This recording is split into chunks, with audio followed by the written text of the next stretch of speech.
श्री कृष्णा, राधे राधे। तो आज की इस वीडियो में आप सुनेंगे ज्येष्ठ मास महात्म्य का 17वां अध्याय, जिसमें आज आप एकादशी व्रत वर्णन सुनेंगे और अंत में आप सुनेंगे श्री सूर्य चालीसा। तो मैं मीनू शर्मा आप सभी का आपके अपने YouTube चैनल की कथा टीवी पर स्वागत करती हूँ। सभी को मेरा राधे राधे। और आज का यह अध्याय शुरू करने से पहले चलिए सर्वप्रथम हम भगवान श्री गणेश का ध्यान करते हैं।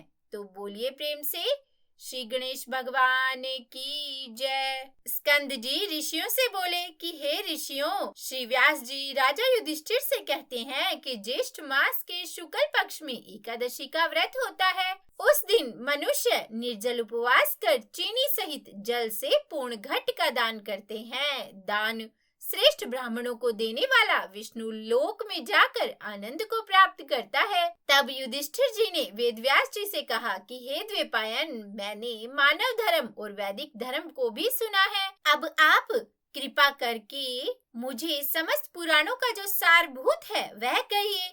तब व्यास जी बोले कि हे राजन, आपने मनुष्य धर्म और वैष्णव धर्म को सुना। यह सब कलयुग के अशक्य अर्थात शक्ति से असाध्य है। इसीलिए सुख से करने योग्य थोड़ा खर्च अल्पेश महान फलदायक है तथा समस्त पुराणों का जो सारभूत है वह मैं तुमसे कहता हूँ। हे राजन, दोनों पक्ष की एकादशियों को भोजन नहीं करना चाहिए। जो प्राणी एकादशी को भोजन नहीं करता वह नरक में नहीं जाता। तब व्यास जी के इन वचनों को सुनकर भीमसेन कांपकर तथा भयभीत होकर बोला कि हे पितामह, मैं तो असमर्थ हूँ। इस उपवास के विषय में मैं क्या करूँ? महाफलदायक एक ही व्रत मुझसे कहिए। सब एकादशियों का व्रत मैं नहीं कर सकता। तब भगवान वेदव्यास जी बोले कि हे भीमसेन, वृष तथा मिथुन के सूर्य होने पर ज्येष्ठ मास की शुक्ल पक्ष की जो एकादशी होती है उस दिन प्रयत्न पूर्वक जल रहित उपवास करना चाहिए। स्नान और आचमन के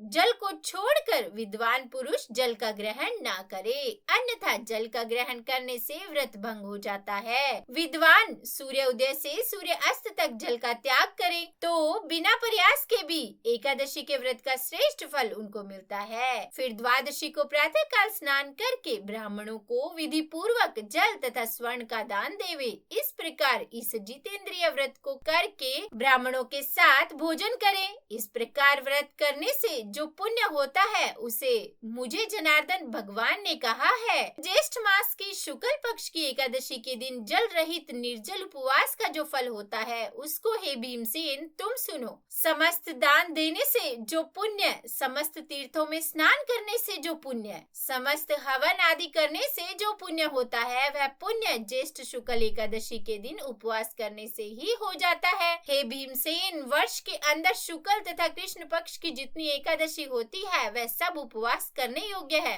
इसमें संदेह नहीं है। वे सब एकादशी धन, धान्य, पुण्य, पुत्र और आरोग्य को देने वाली है। हे भीमसेन, उन दिनों में उपवास करने से उक्त फल प्राप्त होता है, यह मैं तुमसे सत्य कहता हूँ। एकादशी के दिन उपवास व्रत करने से उस प्राणी के सामने यमराज के दूत नहीं आते, जो कि बड़े भयानक विशालकाय कृष्णव दंडपास से युक्त और अति क्रूर कहे जाते हैं। एकादशी के व्रत करने वाले जो वैष्णव है उनको अंत समय में बैकुंठ को ले जाने के लिए पीतांबरधारी, सौम्य स्वभाव, चक्रधारी और मन के समान वेगशाली विष्णु दूत वहां आते हैं और उसको बैकुंठ लेकर जाते हैं। इसीलिए सब उपायों से एकादशी का जल रहित व्रत करने तथा जल और धेनु दान करने से प्राणी सब पापों से मुक्त हो जाता है। हे नृपश्रेष्ठ, ज्येष्ठ मास की शुक्ल पक्ष की एकादशी को निर्जल उपवास करके अन्न और शर्करा सहित जल घट का दान श्रेष्ठ ब्राह्मणों को देकर प्राणी तीनों पापों से छूट जाता है और विष्णु लोक में जाकर भगवान विष्णु के समीप रहकर आनंद को प्राप्त करता है। तो बोलिए विष्णु भगवान की जय, एकादशी माता की जय। यह था ज्येष्ठ मास महात्म्य में एकादशी व्रत वर्णन नामक 17वां अध्याय। अब इसके आगे की कथा हम कल इसके 18वें अध्याय में सुनाएंगे।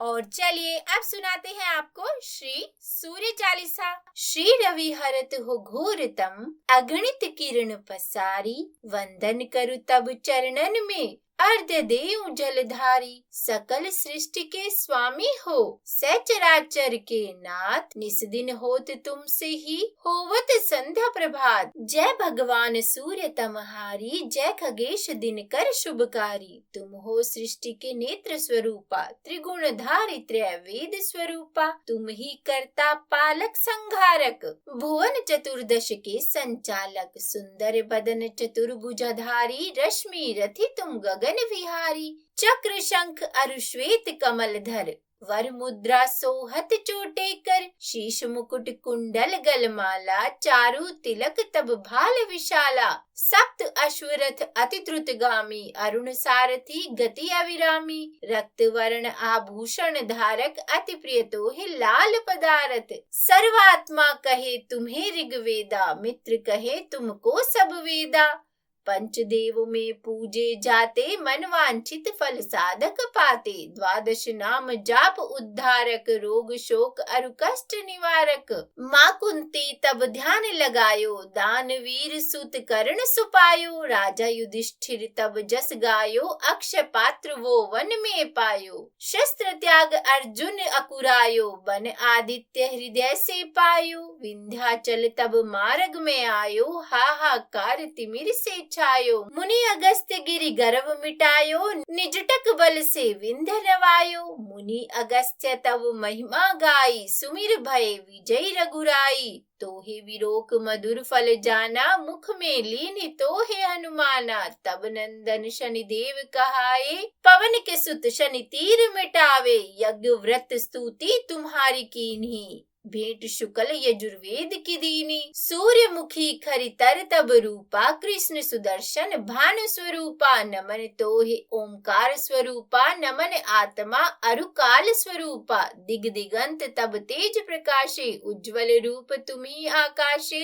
दश दिग्पाल करत तब सुमिरन, अंजलि नित्य करत है अर्पण। त्रिविध ताप हरता तुम भगवन, ज्ञान ज्योति करता तुम भगवन। सफल बनावे तब आराधन, गायत्री जप सरल है साधन। संध्या त्रिकाल करत जो कोई, पावे कृपा सदा तब वोही। चित्त शांति सूर्याष्टक देवे, व्याधि अपाधि सब हर लेवे। अष्ट दल कमल यंत्र शुभकारी, पूजा उपासना तब सुखकारी। माघ मास शुद्ध सप्तमी पावन, आरंभ हो तब शुभ व्रत पालन। भानु सप्तमी मंगलकारी, भक्ति दायनी दोषणहारी। रविवासर जो तुमको ध्यावे, पुत्रादिक सुख वैभव पावे। पाप रूपी पर्वत के विनाशी, वज्र रूप तुम हो अविनाशी। राहु आन तब ग्रास बनावे, ग्रहण सूर्य तो को लग जावे। धर्म दान तब करते हैं साधक, मिटत राहु तब पीड़ा बाधक। सूर्य देव तब कृपा कीजे, दीर्घ आयु बल बुद्धि दीजे। सूर्य उपासना कर नित ध्यावे, कष्ट रोग से मुक्ति पावे। दक्षिण दिशा तोरी गति जावे, दक्षिणायन वो ही कहलावे। उत्तर मार्ग तोर रथ होवे, उत्तरायण तब वो कहलाए। मन अरु वचन कर्म हो पावन, संयम करत भलित आराधन। भरत दास चिंतन करत, घर दिन कर तब ध्यान। रखियो कृपा इस भक्त पे, तुम्हारी सूर्य भगवान। तो बोलिए सूर्य भगवान की जय। यह था सूर्य चालीसा। उम्मीद करती हूँ आज की ये वीडियो आपको पसंद आई होगी। अगर अच्छी लगी हो तो लाइक एंड शेयर करके चैनल को सब्सक्राइब जरूर कर दीजिएगा। और हाँ, कमेंट बॉक्स में सूर्य देव भगवान की जय जरूर लिख दीजिएगा। तो बोलिए जय सूर्य देव।